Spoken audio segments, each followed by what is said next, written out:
ನೋಡಿದೆ ಮಾಧ್ಯಮದಲ್ಲಿ, ನಾನು ವೈಯಕ್ತಿಕವಾಗಿ ಇನ್ನೂ ಮಾತಾಡಿಲ್ಲ.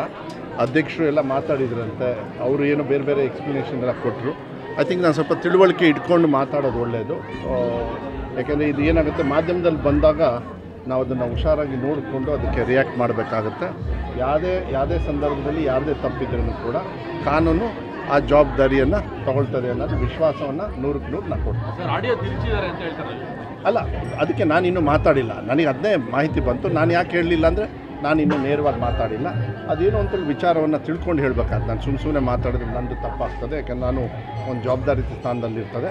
ಬಟ್ ಒಂದು ಹೇಳಲಿಕ್ಕೆ ಇಷ್ಟಪಡ್ತೀನಿ, ಅದು ಕಾನೂನು ರೀತಿಯಲ್ಲಿ ನೋಡುತ್ತೆ ಅಂಥೇಳಿ ವಿಶ್ವಾಸದಿಂದ ಮಾಧ್ಯಮದ ಮೂಲಕ ನಾನು ಸಾರ್ವಜನಿಕರಿಗೆ ಹೇಳಲಿಕ್ಕೆ ಇಷ್ಟಪಡ್ತೀನಿ.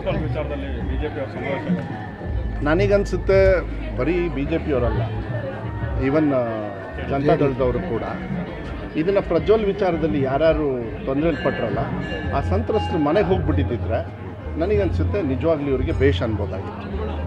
ಧರ್ಮಸ್ಥಳಕ್ಕೆ ಹೋಗಬೇಕು, ಇವರು ಮಾಡಬೇಕು, ಇಲ್ಲ ಅಂತೇಳಿ ಹೇಳೋದಿಲ್ಲ. ಅದು ಕರ್ತವ್ಯ ನಮ್ಮದು. ಅವ್ರು ಮಾಡ್ಕೊಳ್ಳಿ, ಈ ದೇಶದೊಳಗೆ ಆ ಫ್ರೀಡಮ್ ಇದೆ. ಆದರೆ ಇದ್ರ ಜೊತೆಗೆ ಅದನ್ನು ಮಾಡಿದ್ದಿದ್ರೆ ನಿಜವಾಗ್ಲೂ ಅದು ಒಂದು ಪ್ರಶಂಸೆಗೆ ಬರೋದು. ಇದು ರಾಜಕೀಯ ಉದ್ದೇಶ ಅಂತ ಹೇಳಿ ಏನು ಸ್ವಾಭಾವಿಕವಾಗಿ ಚರ್ಚೆ ನಡೀತಾ ಇದೆ. ನಾನು ಅದನ್ನು ಹೇಳೋದಕ್ಕೆ ಹೋಗೋದಿಲ್ಲ. ಆದರೆ ಇದೊಂದು ಸ್ವಲ್ಪ ಯೋಚನೆ ಮಾಡಿರಿ ಅಂಥೇಳಿ JDS ಅವರಿಗೆ ಹೇಳಲಿಕ್ಕೆ ಇಷ್ಟಪಡ್ತೀನಿ.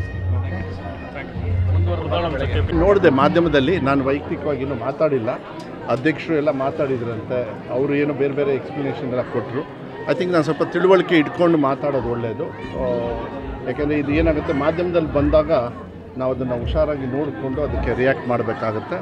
ಯಾವುದೇ ಸಂದರ್ಭದಲ್ಲಿ ಯಾವುದೇ ತಪ್ಪಿದ್ರೂ ಕೂಡ ಕಾನೂನು ಆ ಜವಾಬ್ದಾರಿಯನ್ನು ತಗೊಳ್ತದೆ ಅನ್ನೋದು ವಿಶ್ವಾಸವನ್ನು 100ಕ್ಕೆ 100 ನಾನು ಕೊಡ್ತೀನಿ. ಅಲ್ಲ, ಅದಕ್ಕೆ ನಾನಿನ್ನೂ ಮಾತಾಡಿಲ್ಲ. ನನಗೆ ಅದನ್ನೇ ಮಾಹಿತಿ ಬಂತು. ನಾನು ಯಾಕೆ ಹೇಳಲಿಲ್ಲ ಅಂದರೆ, ನಾನು ಇನ್ನೂ ನೇರವಾಗಿ ಮಾತಾಡಿಲ್ಲ. ಅದೇನೋ ಅಂತ ವಿಚಾರವನ್ನು ತಿಳ್ಕೊಂಡು ಹೇಳಬೇಕಾದ್ರೆ ನಾನು ಸುಮ್ಮನೆ ಮಾತಾಡಿದ್ರೆ ನಂದು ತಪ್ಪಾಗ್ತದೆ. ಯಾಕೆಂದ್ರೆ ನಾನು ಒಂದು ಜವಾಬ್ದಾರಿ ಸ್ಥಾನದಲ್ಲಿರ್ತದೆ. ಬಟ್ ಒಂದು ಹೇಳಲಿಕ್ಕೆ ಇಷ್ಟಪಡ್ತೀನಿ, ಅದು ಕಾನೂನು ರೀತಿಯಲ್ಲಿ ನೋಡುತ್ತೆ ಅಂಥೇಳಿ ವಿಶ್ವಾಸದಿಂದ ಮಾಧ್ಯಮದ ಮೂಲಕ ನಾನು ಸಾರ್ವಜನಿಕರಿಗೆ ಹೇಳಲಿಕ್ಕೆ ಇಷ್ಟಪಡ್ತೀನಿ.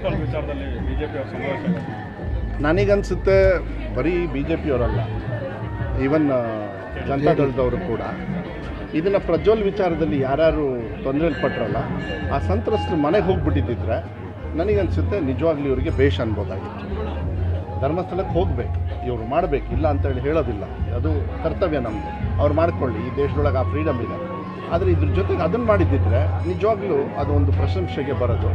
ಇದು ರಾಜಕೀಯ ಉದ್ದೇಶ ಅಂತ ಹೇಳಿ ಏನು ಸ್ವಾಭಾವಿಕವಾಗಿ ಚರ್ಚೆ ನಡೀತಾ ಇದೆ. ನಾನು ಅದನ್ನು ಹೇಳೋದಕ್ಕೆ ಹೋಗೋದಿಲ್ಲ.